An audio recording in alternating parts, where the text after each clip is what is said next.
हमने अब तक पढ़ा संज्ञा और सर्वनाम किसे कहते हैं। आइए देखते हैं।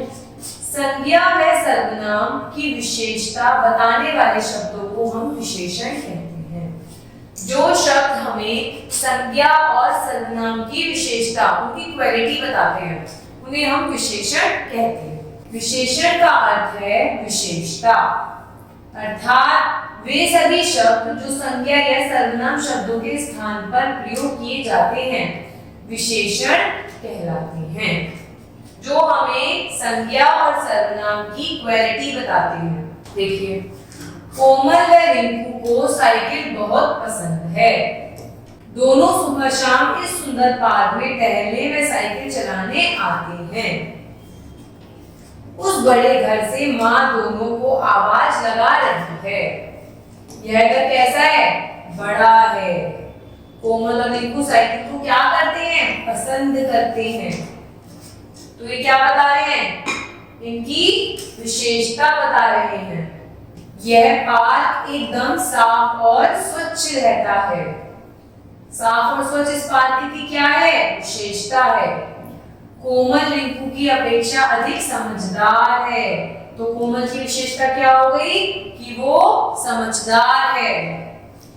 दोनों पूरे दिन में 2 बार बाहर खेलने जाते हैं। माँ ने कोमल को 1 लीटर दूध लाने को भेजा।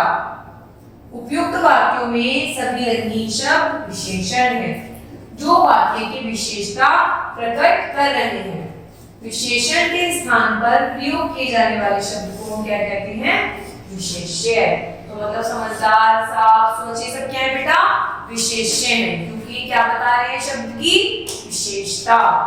विशेषण के भेद देखिए। विशेषण के मुख्य 4 रूप होते हैं: गुणवाचक, संख्यावाचक, परिणामवाचक, सार्वनामिक विशेषण। ठीक है, सबसे पहले हम पढ़ेंगे गुणवाचक विशेषण के बारे में।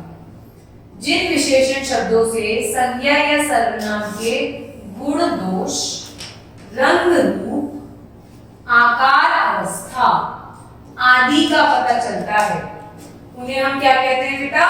गुणवाचक विशेषण। जैसे ऊंचा, लंबा, तिगना, मोटा, मीठा, खट्टा, अमीर, गरीब, वीर, कायर, परिश्रमी, आलसी आदि।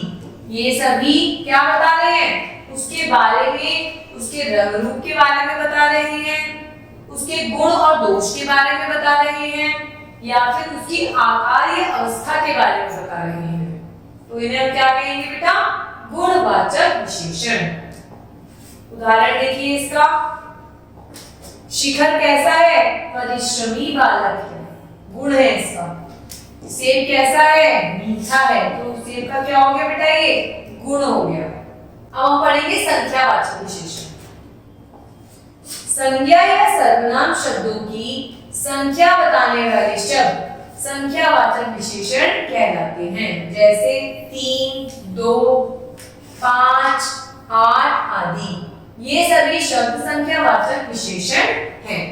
ये क्या बता रहे हैं? जो भी संज्ञा या सर्वनाम की काउंटिंग्स हमें बताते हैं, जिन संख्या के बारे में, जिन्हें हम काउंट कर सकें, वो संख्यावाचक होते हैं। जैसे 3 बंदर पेड़ पर बैठे हैं, तो ये कौन क्या बता रहे हैं? कि बंदर तो है वो 3 है, तो ये क्या? संख्यावाचक विशेषण। 2 लड़के पतंग उड़ा रहे हैं, एक लड़का ये, एक लड़का ये, पतंग उड़ा रहे हैं, तो ये क्या हो गया?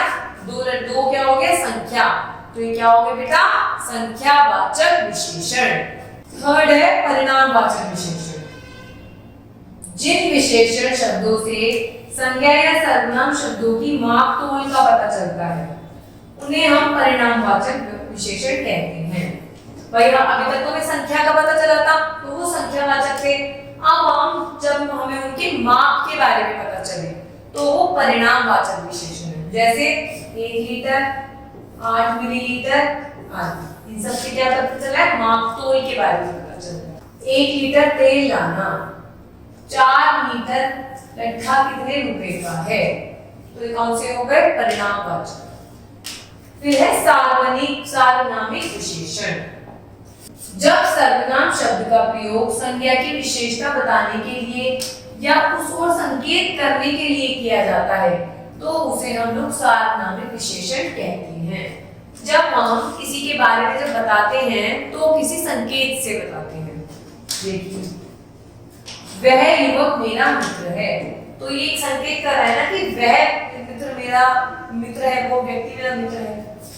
यह नींद की टहनी, जब हम संकेत करते हैं तो संकेतों द्वारा जब विशेषता बताई जाती है तो उसे सार्वनामिक विशेषण कहते हैं। तो हमने पढ़ा विशेषण किसे कहते हैं बेटा?